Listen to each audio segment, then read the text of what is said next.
Hello guys, welcome to my YouTube channel geography guru. आज हम बात करने वाले हैं क्लास 10 सामाजिक विज्ञान एसएसटी सोशल साइंस की वर्कशीट नंबर 23 के बारे में। सबसे पहले हम कंटेंट को समझेंगे, उसके बाद क्वेश्चन आंसर उनको सॉल्व करेंगे, उनका हल करेंगे। आज की जो हमारी वर्कशीट है वो सबसे इंपॉर्टेंट है। सबसे इंपॉर्टेंट इसलिए क्योंकि एक long answer type question 5 marks का क्वेश्चन है, वो आपके बोर्ड एग्जामिनेशन में इस वर्कशीट में से 100% आएगा। चलिए शुरुआत करते हैं। जैसा कि आप अपनी स्क्रीन के ऊपर देख पा रहे हैं, ये है हमारी वर्कशीट नंबर 23। आज की डेट है 27 अगस्त 2020, 27 अगस्त 2020। हमारा सब्जेक्ट है सोशल साइंस सामाजिक विज्ञान और उसमें हम भूगोल पढ़ रहे हैं, ज्योग्राफी पढ़ रहे हैं। ज्योग्राफी का हमारा ये 4th चैप्टर चल रहा है, एग्रीकल्चर, कृषि। आज हम बात करेंगे, जो समझेंगे वो है भारत की कुछ प्रमुख फसलों के बारे में। और इन फसलों के बारे में हमें 5 पॉइंट्स यानी कि 5 बातें ध्यान में रखनी है। इसके लिए मिट्टी कौन सी अच्छी होती है, तापमान कितना चाहिए होता है, और तीसरा बारिश कितनी चाहिए होती है। उसके बाद चौथी चीज़ है कि ये कौन से राज्यों में पैदा होता है, और पांचवा कुछ विशेषताएं, जैसे कि भारत का कौन सा स्थान है विश्व में। तो सबसे पहले हम चावल की बात करते हैं। चावल क्या है? एक खाद्यान्न फसल है। ओके, खाने का काम आती है ना, तो ये खाद्यान्न फसल है। इसके लिए जलोढ़ मिट्टी सबसे अच्छी होती है। जलोढ़ मिट्टी में सबसे अच्छा होता है चावल। तापमान की बात करें तो गर्मियों की जो भी फसल होती है उसके लिए आप लिख सकते हो 25 डिग्री से 35 डिग्री के बीच में तापमान आदर्श रहता है। आदर्श है, आइडियल है, कम ज़्यादा हो सकता है। तो 25 से 35 डिग्री सेल्सियस तापमान है वो सही रहता है इसके लिए। बारिश की बात करें तो 100 सेंटीमीटर से अधिक बारिश चाहिए। वैसे भारत में 2 फसलें हैं, एक तो गेहूँ, एक कपास। उनको छोड़ करके बाकी सभी फसलों के लिए अधिक पानी की आवश्यकता होती है। कितने अधिक? 100 सेंटीमीटर से अधिक बारिश की आवश्यकता होती है। अब वितरण की बात करें तो पश्चिम बंगाल भारत में चावल उत्पादन में पहले स्थान पर है। पश्चिम बंगाल के अलावा यूपी, बिहार, झारखंड, उड़ीसा, तमिलनाडु, आंध्र प्रदेश, इन राज्यों में भी चावल की कृषि की जाती है। विश्व में भारत चीन के बाद दूसरे स्थान पर है चावल के उत्पादन में। उसके बाद हम गेहूं की बात करें, ये भी एक इंपॉर्टेंट क्रॉप है। तो गेहूं एक प्रमुख खाद्यान्न फसल है। इसके लिए जलोढ़ मिट्टी वो सबसे उपयुक्त होती है। यहाँ दोमट मिट्टी लिखा है, दोमट मिट्टी है वो जलोढ़ मिट्टी का ही एक भाग है, तो एक प्रकार है उसी का। तो जलोढ़ मिट्टी है। चावल और गेहूं दोनों के लिए कौन सी अच्छी होती है मिट्टी? सबसे जलोढ़ मिट्टी। और इसके लिए तापमान है, क्योंकि ये सर्दियों की फसल है, तो कितना तापमान चाहिए? 25 डिग्री सेल्सियस से कम तापमान होना चाहिए। 25 डिग्री सेल्सियस से कम रहना चाहिए तापमान, क्योंकि ज़्यादा होगा तो गर्मी बढ़ेगी। गर्मियों में तो ये फसल होती नहीं है। बारिश की बात करें तो यहाँ 50 से 75 सेंटीमीटर बारिश लिखा है, तो आप इसको ऐसे लिख सकते हो 100 सेंटीमीटर से कम बारिश चाहिए तो भी चलेगा। वितरण की बात करें तो ये कहाँ पर कि इसकी कृषि की जाती है?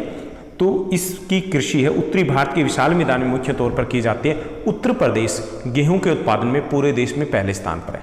उत्तर प्रदेश के अलावा बिहार, मध्य प्रदेश, पंजाब, हरियाणा, राजस्थान में भी गेहूं की कृषि की जाती है। इसके अलावा थोड़ी बहुत कृषि वो दक्षिण भारत में भी होती है। भारत की दूसरी प्रमुख खाद्य फसल है और विश्व में भारत दूसरा सबसे बड़ा उत्पादक देश है, यानी कि चावल और गेहूं दोनों में ही हम दूसरे स्थान पर आते हैं उत्पादन में। उसके बाद हम नेक्स्ट क्रॉप के ऊपर आते हैं, वो है मक्का। मक्का हालांकि एग्जाम में आने की इसकी संभावना कम है। मक्का है वो जलोढ़ मिट्टी में सर्वाधिक होता है, यानी जलोढ़ मिट्टी इसके लिए भी सबसे उपयुक्त है। इसके लिए बारिश है वो 100 सेंटीमीटर से कम होनी चाहिए तो भी ये मक्का हो जाता है, और इसके लिए कम आर्द्रता की ज़रूरत होती है। तापमान की अगर बात करें तो तापमान इसके लिए लगभग 20 से 30 डिग्री सेल्सियस होना चाहिए। ओके, उसके बाद हम उत्पादन की बात करें तो कर्नाटक, मध्य प्रदेश, बिहार, महाराष्ट्र, उत्तर प्रदेश, आंध्र प्रदेश, इन राज्यों में यानी कि मध्य और दक्षिण भारत के राज्यों में इसका उत्पादन किया जाता है।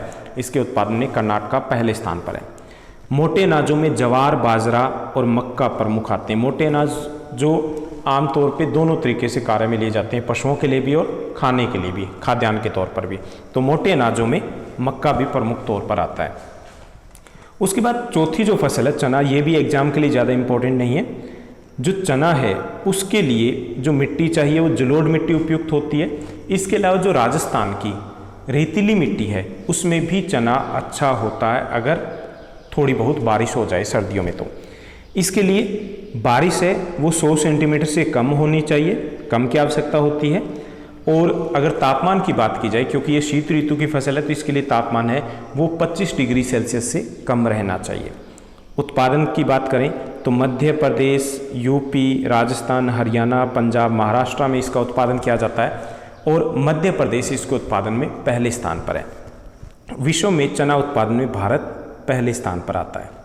उसके बाद हम मूंगफली की बात करते हैं। ये तिलहन में से प्रमुख फसल है, तिलहन फसल है, यानी कि जिनसे तेल निकाला जाता है।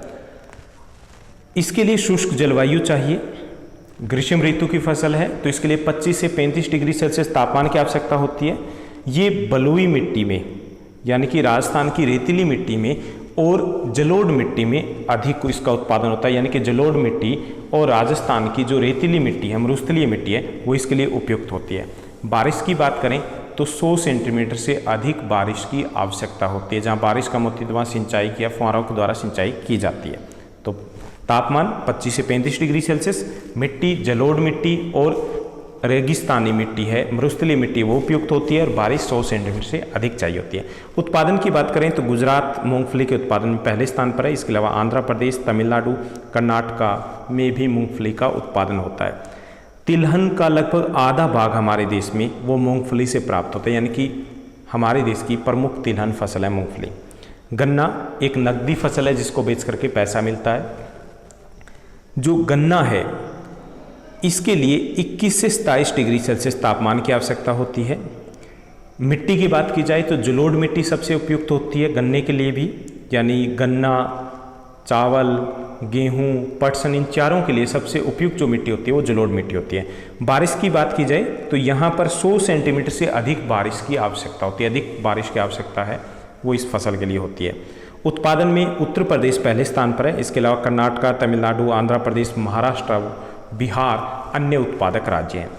भारत विश्व में ब्राज़ील के बाद गन्ना उत्पादन में दूसरे स्थान पर है और ये कैसी फसल है? नकदी फसल है। तो ये थी हमारी कुछ प्रमुख फसलें। तो 5 चीज़ें बतानी, मिट्टी कौन सी उपयुक्त है, तापमान कितना चाहिए, बारिश कितनी चाहिए, उसके बाद वितरण कौन से राज्यों में ये इसका उत्पादन किया जाता है। तो ये 4 चीज़ें मुख्य तौर पर बतानी। इसके अलावा भारत का कौन सा स्थान है, तो ये हमने डिस्कस किया।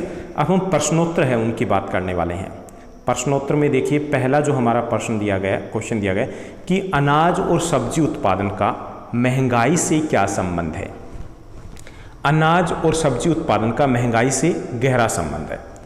कैसे कि जब अनाज और सब्जी का उत्पादन कम होता है तो इनके दाम मार्केट में बढ़ जाते हैं ना, महंगी मिलती है सब्जी और अनाज।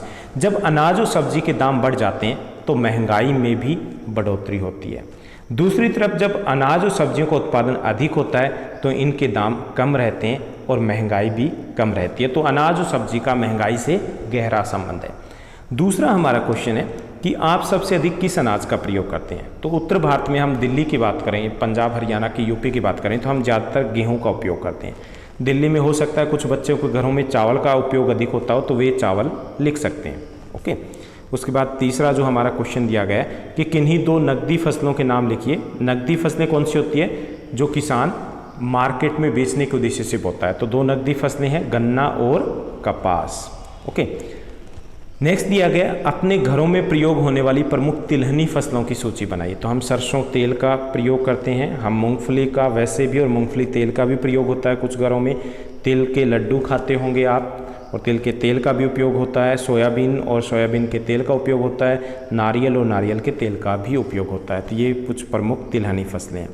तो ये था हमारा आज का सेशन, आज की वर्कशीट। बड़ी आसान सी वर्कशीट थी। अगर आपको हमारा ये सेशन चैनल अच्छा लग रहा है, कंटेंट अच्छा लग रहा है तो लाइक, शेयर और सब्सक्राइब जरूर कीजिएगा। Thank you, bye bye, have a nice day.